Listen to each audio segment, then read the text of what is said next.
a.m. in New York City and 10 a.m. in London. Good morning, I'm Vonnie Quinn with your Bloomberg brief. Let's get you set up for the day. Stocks and bonds gaining, oil dropping as Washington and Tehran pause attacks on each other for a third straight night. This as investors look ahead to a busy week with a Fed decision and lots of tech earnings. And Nvidia is said to be in talks to guarantee financial help for OpenAI to lease compute from a $500 billion data center. All right, let's get a Monday check now on markets around the world. We'll start with Winnie Su in Hong Kong for the latest from Asia.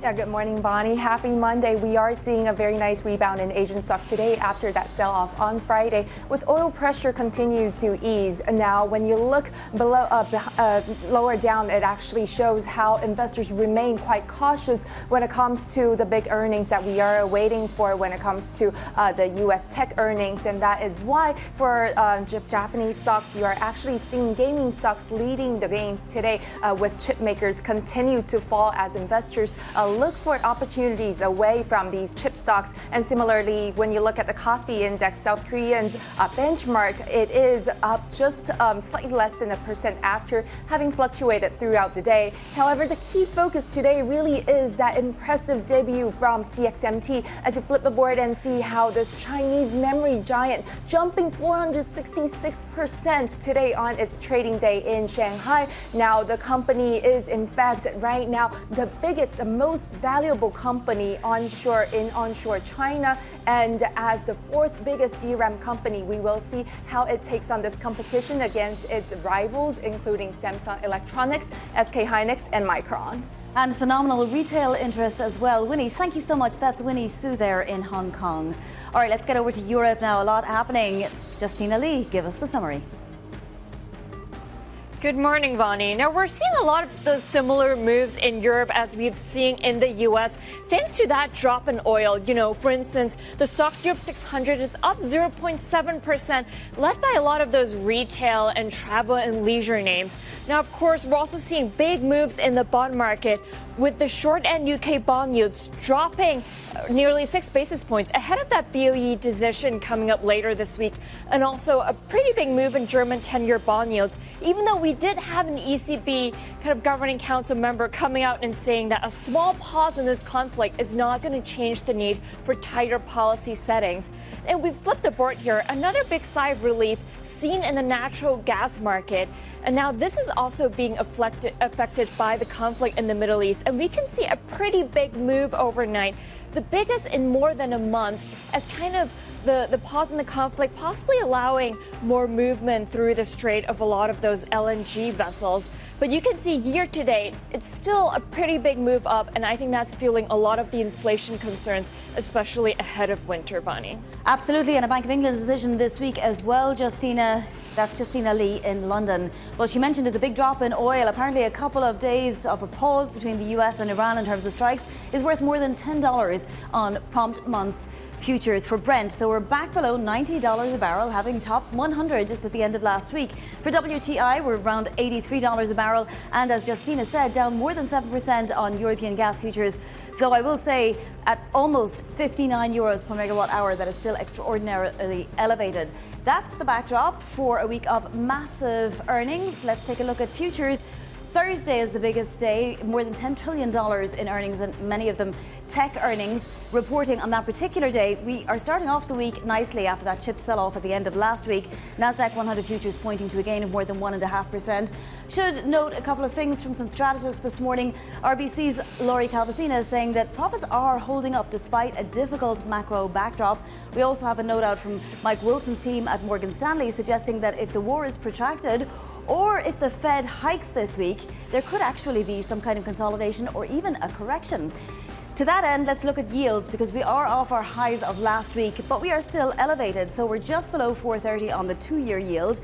We're well above 460 still on the 10-year, and we're well above 510 on the 30-year yield. So again, still quite elevated, but at least at the front end, really only pricing in about not even a half an interest rate hike for this week. Let's get to some individual market movers now, pre-market, with Chloe Melle in London. Good morning, Bonnie. We are seeing Forte Biosciences up very strongly this morning after the Belgian biotech Argenx decided to buy it for $2.2 billion to expand its immunology portfolio. And we're seeing a huge jump there, almost 40%. Moving on, but staying within the pharmaceutical space, and we are here in London with AstraZeneca, which has reported a higher than expected profit thanks to very strong demand for its cancer medicines. And so this is an area that Astra has really focused on, and it seems to be paying off, and we're up about 1% this morning. And finally, Trip.com is in focus as well this morning after getting fined almost $800 million by China in an antitrust probe. But analysts are saying that this now removes a really big overhang on the stock that was really weighing on the shares. And so this explains this move up this morning for Trip.com, almost 4%. Chloe, thank you so much. Chloe Mello will be back later in the hour. Also coming up this hour, we're going to catch up with Kallum Pickering of Peel Hunt on a cloudy Fed outlook amid geopolitical uncertainties. Let's start right there. The Fed facing more pressure to hike rates as risks tied to the Middle East, tariffs and AI overshadow the tame June CPI report. Joining us now is Bloomberg's Jill Desus.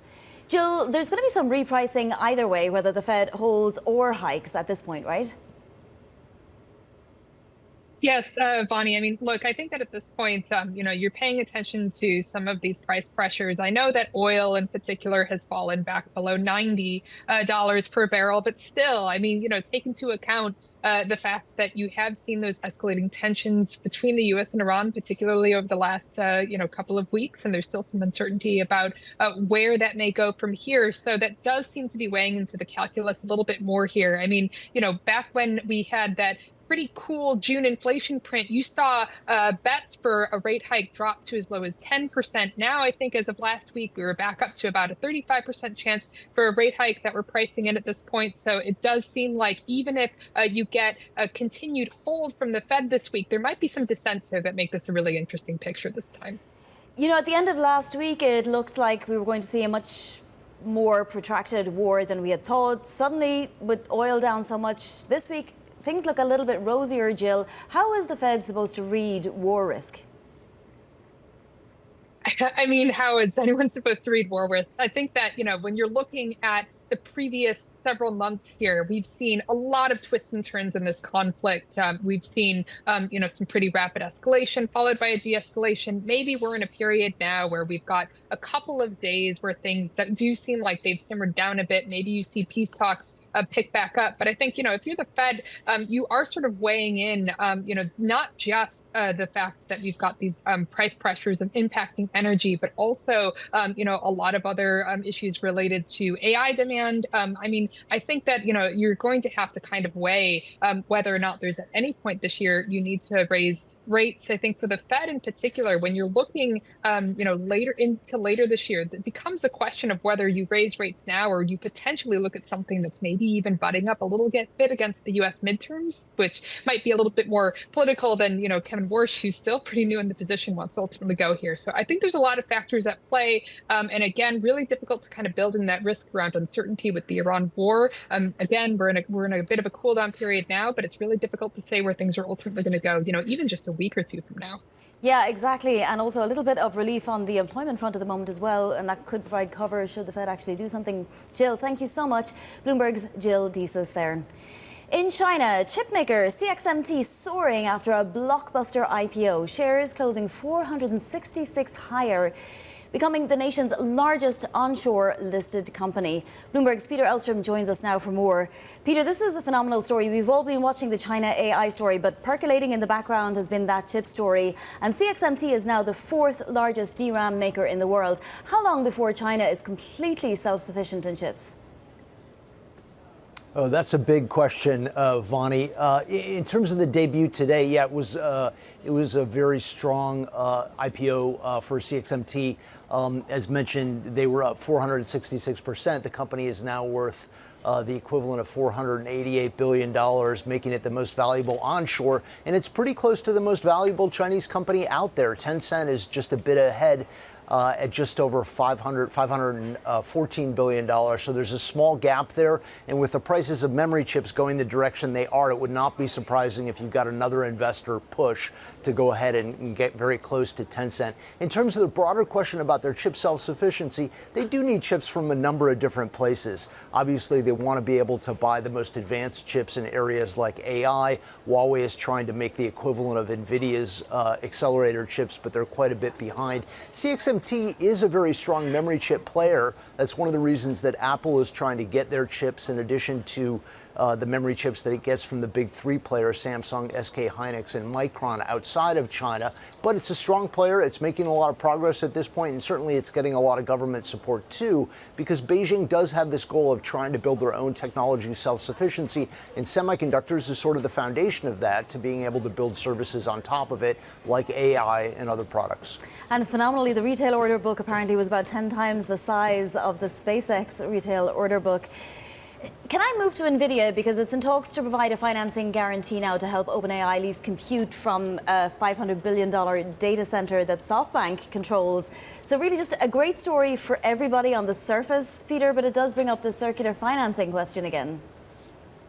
It does. It does. Nvidia took some heat, especially last year, for these kinds of circular deals where it would provide financial support to a company that would then in turn buy chips from Nvidia. We don't know the exact details of this so far, but certainly it has some echoes of that because OpenAI is an enormous purchaser of Nvidia chips. OpenAI has been trying to figure out how they can build out compute in the United States. This is one of the bigger projects on the books right now. SoftBank is taking over this Ohio state. This is where Masayoshi Son announced with Donald Trump that there were ambitious plans to be able to build out this enormous data center. OpenAI wants to be able to use that data center compute capacity if it can. And one of the helpful supports is if Nvidia is going to backstop $250 billion worth of the money needed for that project, it would make it easier for SoftBank to proceed with it, build it out, and then provide that to OpenAI. There are a couple other components to this too, though. Nvidia is considering whether it should help OpenAI buy chips that it would use on that site to be able to run the data centers too. So there are some echoes of the circular financing that we saw last year in the AI industry. Certainly this is going to raise those concerns again. Nvidia has said we need to build this compute capacity out so quickly that we need to find new ways of financing these sorts of things. So they believe this is a positive thing for the industry overall. We have to see how it plays out. Yeah, and the amount for those chip purchases that you mentioned as well is a separate $350 billion. So we're talking huge sums of money. Peter, thank you so much. That is Bloomberg's Peter Elstrom. In the Middle East, tensions easing as the strikes between the US and Iran pause after almost 2 weeks. Talks do seem to be at a standstill, though, with Iran's foreign ministry spokesman saying earlier in a press conference it's possible that mediators share messages from the US side about current developments, but at the moment, we have no negotiations with the United States. Joining us now from Dubai is Bloomberg's Abir Abu Omar. Abir, I also saw earlier that Iran was basically saying the US doesn't get to decide when peace comes or when war happens. What is the stance of Iran at the moment? Good morning, Vani. Yeah, well, you pretty much said it. A repetition of patterns we've been seeing over the past 48 hours or so, really. Now, this follows, Vani, a halting in the U.S. attacking Iran over on Friday. We don't have a reason for that. We don't understand why President Trump has stopped hitting Iran, but that follows 13 consecutive days of attacks against Iran, not just military targets, but also infrastructure, including bridges, for example, in Iran. Now, the New York Times did report earlier that this could be due to diminishing munition from the U.S. side. President Trump and Mike Waltz later on saying that no, the U.S. has plenty of munition, but nonetheless, Iran has suspended attacks in return of this on Sunday, saying that it will not attack as long as the U.S. does not attack. And Vani, just meanwhile, this is all happening. We don't have negotiations on the table, as you have just mentioned. The deadline for the MOUs that was reached in June in Switzerland is fast approaching. We're looking at August 16th. And all those 14 concessions that we've spoken about multiple times over the past couple of months or so are not being discussed. That includes President Trump's main goal of Iran's nuclear power. That includes the oil sanctions against Iran, the frozen assets, and the Strait of Hormuz. But for one thing, the Strait of Hormuz is the only thing that is being discussed. We understand that an Iranian delegation had visited Oman over the weekend, where the deputy foreign ministers of both countries had discussed the Strait of Hormuz and the movement, or the lack thereof, in the Strait of Hormuz, pretty much paralyzed at the moment, Vani. So what we're seeing is, again, this back and forth. For the time being, a sense of calmness. You're seeing Brent crude prices now actually below $90 on the barrel. Last week it had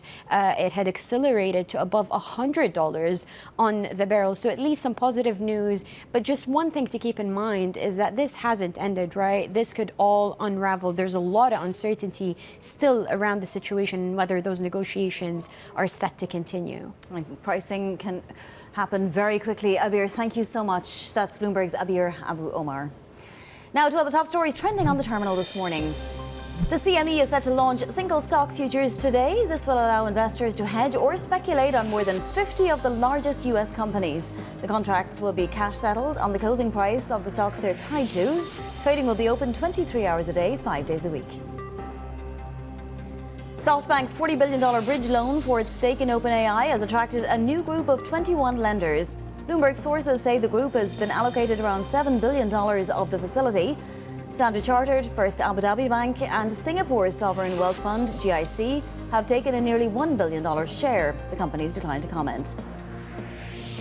Indonesia's central bank governor unexpectedly resigns, citing personal reasons. The country's currency, stocks and bonds all fell after the news. The senior deputy governor will take over as acting governor. Coming up, we'll bring you part of our exclusive interview with Nvidia's Jensen Huang next. This is Bloomberg.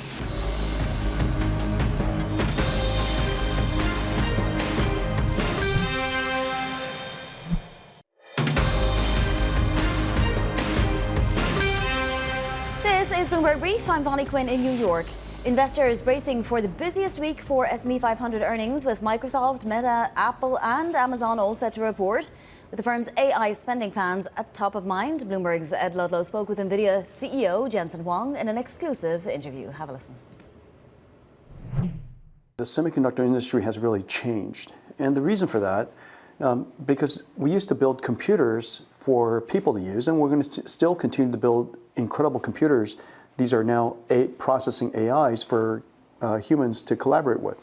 But in the future, we also have AI agents and robots, and they're going to be using computers. So instead of just a billion people using computers, we're going to have 100 billion agents and billions of robots all using computers. The computer industry, the chip that's built on top of the chip industry, surely is not big enough. And so this is one of the realizations of the semiconductor industry, that now computers are built not just for people to use, but computers are being built for computers to use. My guess is that the semiconductor industry is probably going to have to be 10 times larger than it is today over the next decade or so. And so working with our partners in Korea and around the world to scale up the supply chain of semiconductors so that we're prepared for this AI future is really important. This is the golden ages for Korea, as you know. Their semiconductor business is booming. Their industrial business is booming. You know, this is a country that has the ability to help the world build out the AI infrastructure, that they're incredibly adept at adopting new technologies, and is a really technologically forward-leaning society. And they love using AI. AI has really diffused throughout their society and their industry. And so this is a great time for them. We're announcing several things. We announced a big partnership with SK Group, where our companies are going to enter into a business partnership where we do over $500 billion of business with each other, whether it's consumption of and purchasing of memories or selling AI supercomputers to them as they scale out 2 gigawatts of AI factories. There's a whole bunch of other announcements.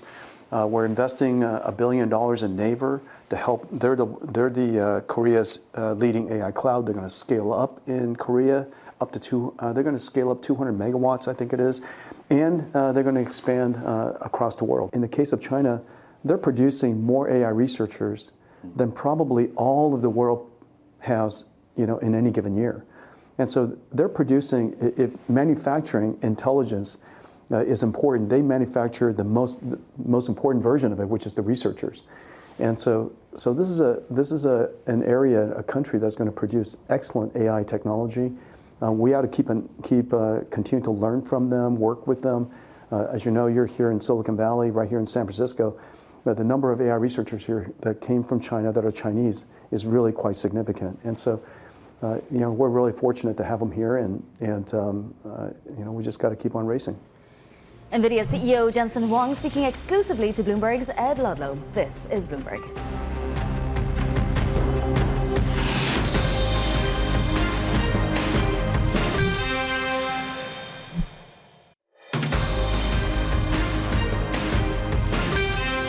Time now for your front page news. And first up, the BBC reporting French President Emmanuel Macron has called a crisis cabinet meeting as wildfires close in on the southwestern city of Bordeaux. A heat wave is set to complicate efforts to tackle the expanding blaze. Tens of thousands have been evacuated. Next up, the New York Times reporting on the Berlin Pride event in which a woman was killed and another 29 people were injured. German authorities said police shot and killed the man suspected of the attack after he charged at officers with a weapon. And finally, the Financial Times reporting America's leading AI companies spent records lobbying Washington in recent months as they try to limit unfriendly regulation and shape US rules around data centers. Coming up, Kallum Pickering appeal hunt joins as price pressures mount ahead of the Fed's rate decision. This is Bloomberg.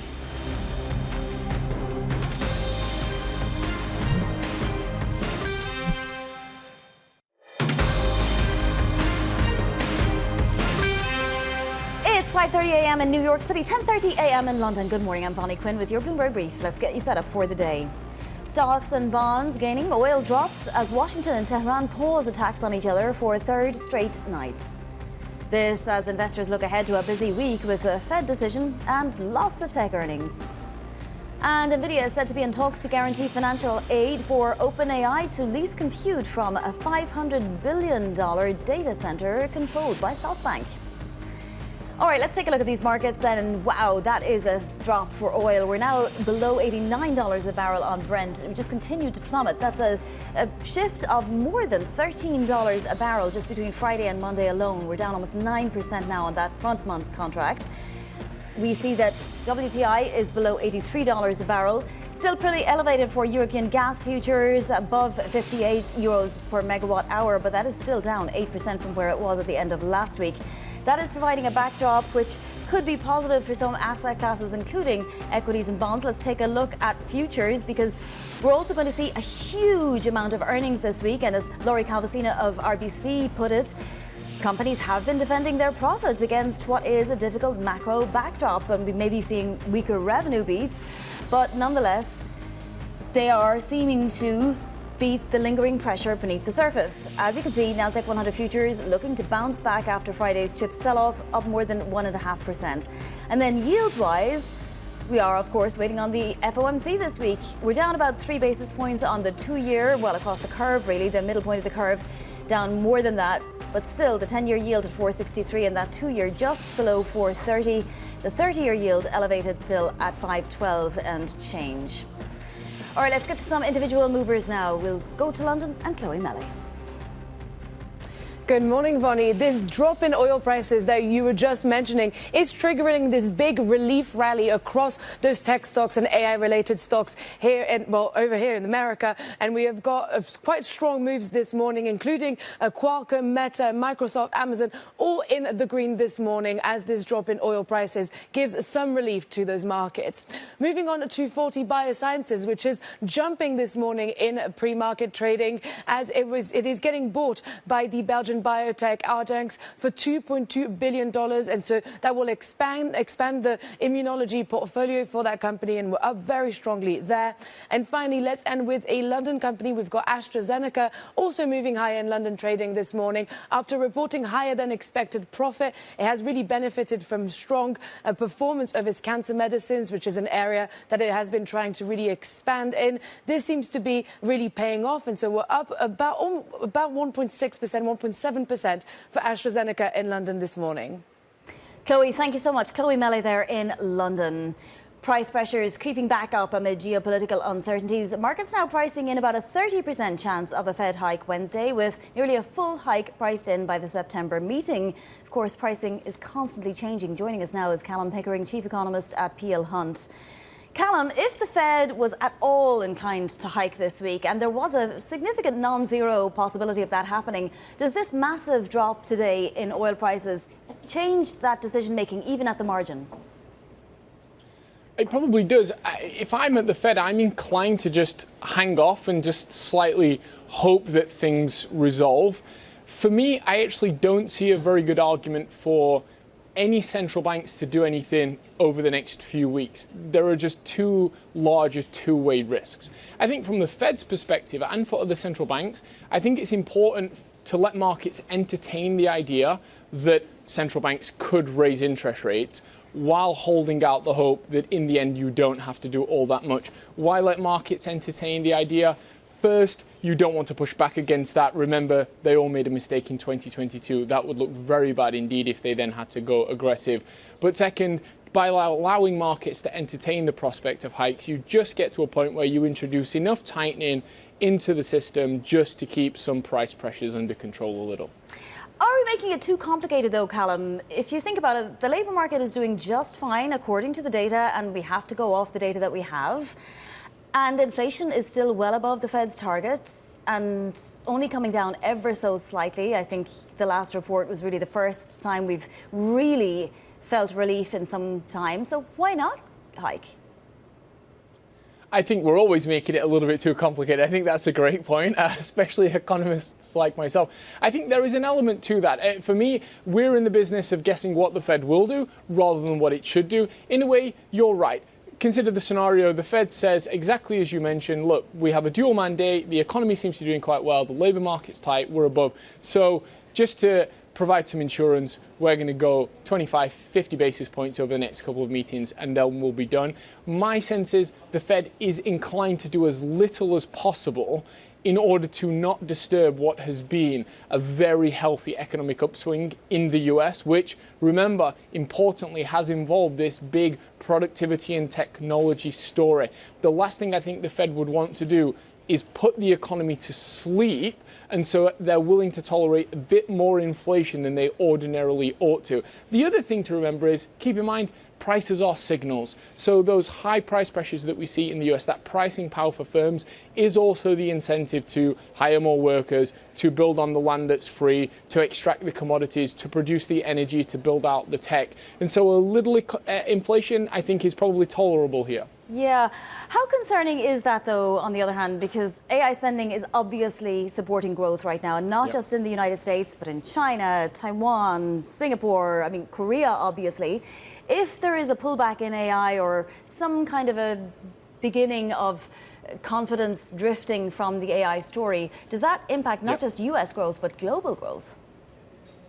Okay, so I think there are two things here, and I would distinguish them. The one is, what happens if the positive reinforcing cycle in the US of elevated stock prices, which is coming through on the tech side, which is pushing up household net wealth, the fact that households in the US are spending every dollar they earn virtually, and this growth that's coming from it is allowing the US to finance a 7% federal deficit. What if that suddenly is undermined? That's, of course, a big problem, not just for the US and the global economy.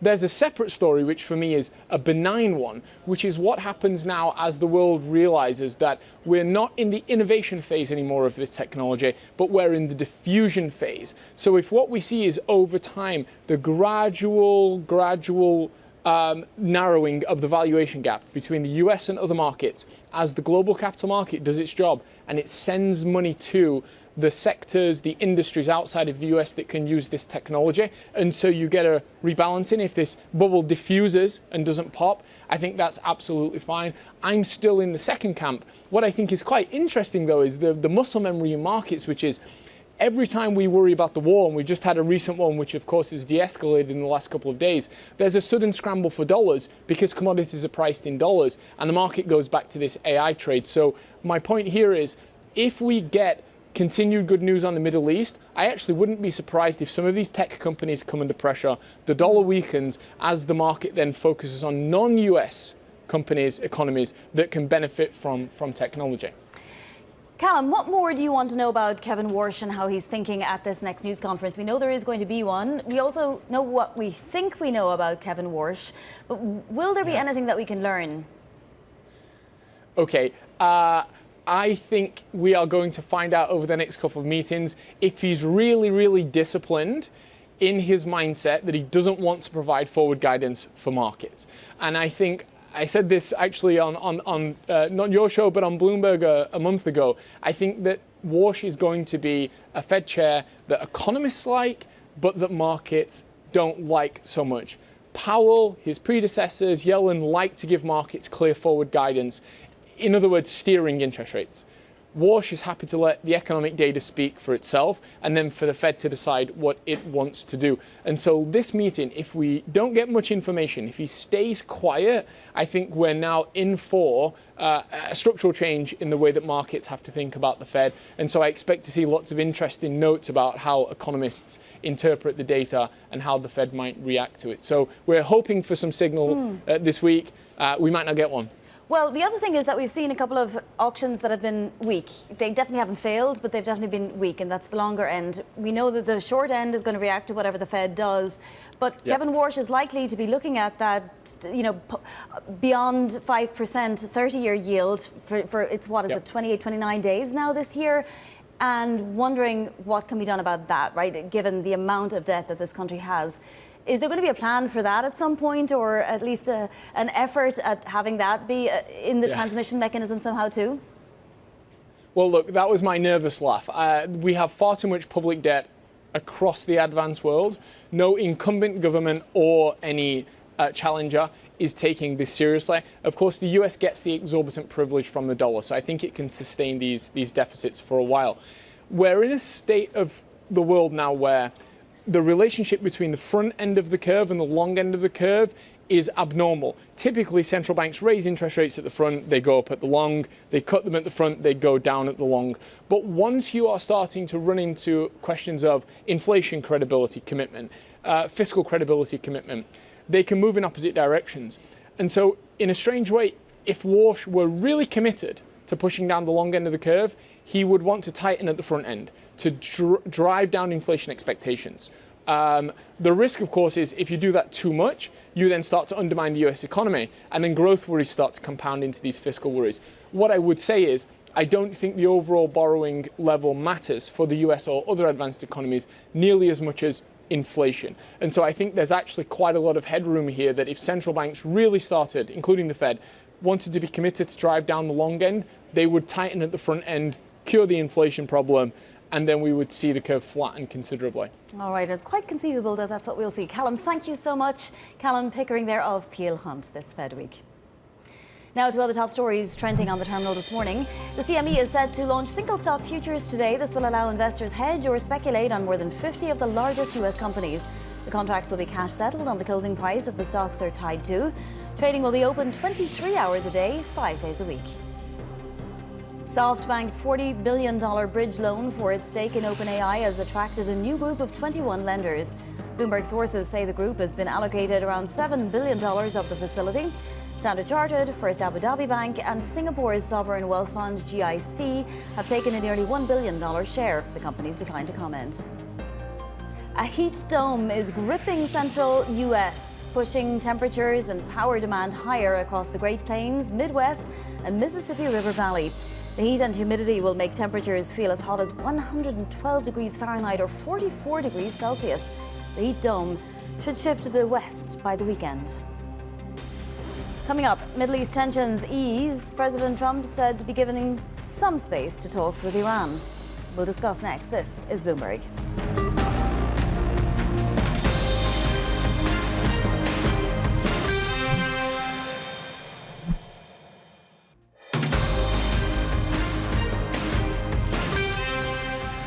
The president is keeping all options on the table. I've spoken with the negotiators. I've spoken with Secretary Hegseth. What the president is doing right now, as we've seen all along, is giving some talks some space. Talks are ongoing. They're happening at every level, from the more technical aspect of it all the way to the highest levels, of course. Tensions at least on pause in the Middle East as the US and Iran hold off strikes after almost 2 weeks of attacks, dragging crude prices lower. The Iranian Foreign Ministry saying earlier there's currently no negotiations ongoing with Washington. Bloomberg's Kasia Klimashinska joins us now.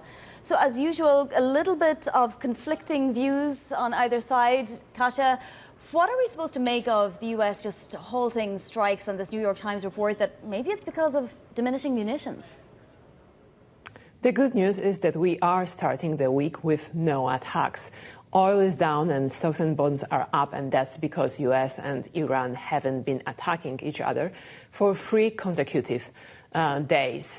Some members of the Trump administration are saying that there are talks ongoing. We haven't seen any details of those talks. And last time President Trump spoke, that was last week on Friday, he said that the US is locked and loaded and perhaps ready to enact a massive attack that hasn't come. And that's, again, for example, why the oil prices are sliding. But the main area of conflict, the Strait of Hormuz, is still there, and there is very little traffic going through, which is not what the U.S. Likes. And then tomorrow we have Israeli Prime Minister Benjamin Netanyahu coming to the U.S. He will definitely bring the focus back on Iran. He has already told Fox News on Sunday that he will want President Trump to stay focused on Iran's nuclear program. Yes, tell us what we should expect from this visit, why it's happening now, and if there are any other messages Netanyahu is going to be bringing. It's very interesting because, in fact, President Trump and Prime Minister Benjamin Netanyahu didn't meet in person since this attack on Iran started in late February.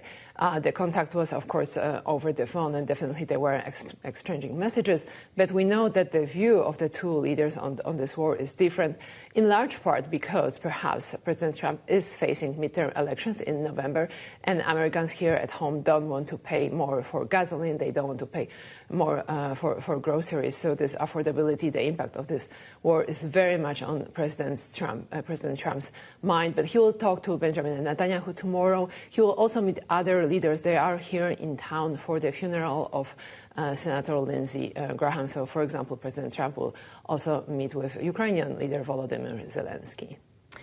On the domestic front, we have now a replacement for Graham Plattner. Troy Jackson is the pick in Maine. Does he have a chance of beating Susan Collins for that seat?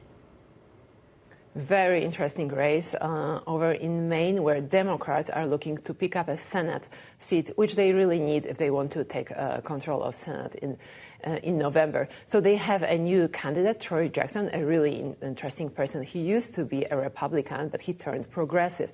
Now his policies are expanding the health care and also increasing taxes on the wealthy. He is facing Susan Collins, a very experienced Republican who managed to defend her seat even as no Republican candidate for president won in Maine for 40 years. So we'll see what happens. Of course, there's still a lot of time between now and November, but Democrats have a new strong candidate, Troy Jackson, there, as you mentioned. Yes, that was a bit of a saga. Kasia, thank you so much. Bloomberg's Kasia Klimashinska. Back into the Middle East now, where transits of key choke points are still well below normal. Traffic sparse in the Strait of Hormuz, with mostly smaller product tankers and bulk carriers crossing, according to data. Let's bring in Bloomberg's Alex Longley for more. The situation has been changing on a daily basis for shippers. Alex, what do we know exactly about who's getting through, whether they can go through with their radars on, if there's any secret crossings, or what exactly the situation is? Well, it's still a very clouded picture, and as you say, there's a lot of factors driving whether or not ships are deciding to cross Hormuz at the moment. And really, talking to ship owners doing those voyages, it's something that changes hour by hour and day by day. Some days owners may feel comfortable transiting, other days they won't. And also the shipping fleet is now split between a sort of a cadre of ship owners who are kind of happy to take that risk as and when they see it appropriate, and others who simply won't go anywhere near Hormuz because of the risk of both attacks kicking off again, but also of mines in the waterway. So it's a very muddied situation at the moment. Traffic is clearly much lower than normal levels, but it really goes in fits and starts from day to day, depending on the security situation on the ground. And when we get kind of pauses, as we've seen over the last few days, you tend to see a bit of a pickup in traffic, but the wider picture is one of much lower volumes through Hormuz. Alex, what about the Red Sea and the Bab el-Mandeb Straits? Is traffic, quote unquote, normal through there, given the Houthis' threats before the weekend? No, I don't think it is normal. I think we're seeing a normal volume of oil leaving the sea, but not necessarily on the normal route. So we're seeing some ships diverting north and traveling through the Suez Canal in a bid to kind of avoid any potential attack from the Houthis. Remember, last week, the Yemeni militant group sent an email to ship owners saying, if you call it a Saudi port, we will consider you to be within our targeting range. And then later in the week, we kind of heard from Yemeni officials or from Houthi officials that might not be the case. Again, there's a kind of a mixed picture there, but some ship owners erring on the side of caution, others again switching off, going through dark and appearing on the other side days later. So I think we're seeing a mixed bag here, but they're sort of the volumes of commodities being exported are normal. Some of them just might be taking a much longer route to get to market than they normally would. But it's a slightly different picture to the Strait of Hormuz, where commodity exports are clearly far reduced versus pre-war levels. All right, Alex, thank you so much for the context. That's Bloomberg's Alex Longley. Turning to tech, Bloomberg learning that Nvidia is in talks to provide a financing guarantee to help OpenAI lease compute from a $500 billion US data center controlled by SoftBank. Sources say early stages of negotiations signal Nvidia could guarantee as much as $250 billion. Also, chips for $350 billion. So there's just money flying all over the place. Let's get the take now from Bloomberg's Neil Campling. Is this wise? Who benefits most from this, Neil?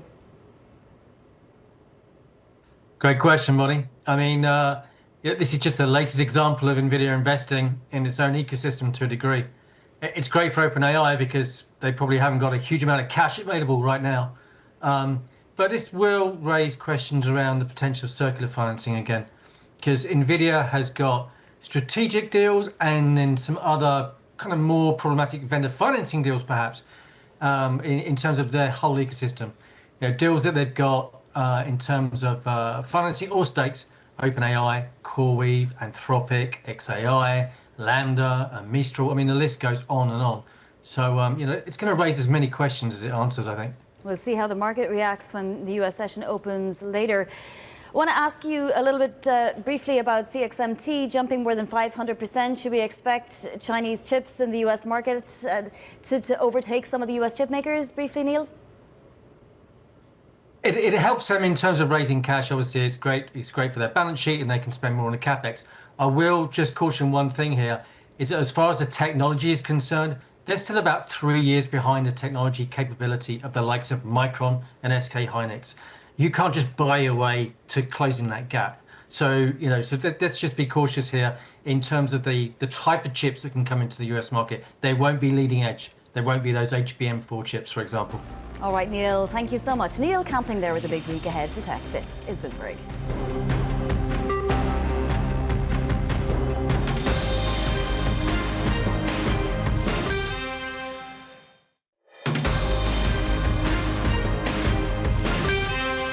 Now, look at what's ahead this week. We have Treasury auctions on deck today for $69 billion worth of 2-year notes, $70 billion worth of 5-year notes. Then a marathon of rate decisions with the Fed Wednesday, with then the Bank of England on Thursday, followed by the Bank of Japan on Friday. And it's the busiest week for S&P 500 earnings, including Meta and Microsoft on Wednesday, Apple and Amazon on Thursday, Amazon on Friday. Here's your macro picture. It looks like we're going to bounce for the Nasdaq 100 after the chip sell-off last week. Brent crude trading now below $88 a barrel. That's it for Bloomberg Brief.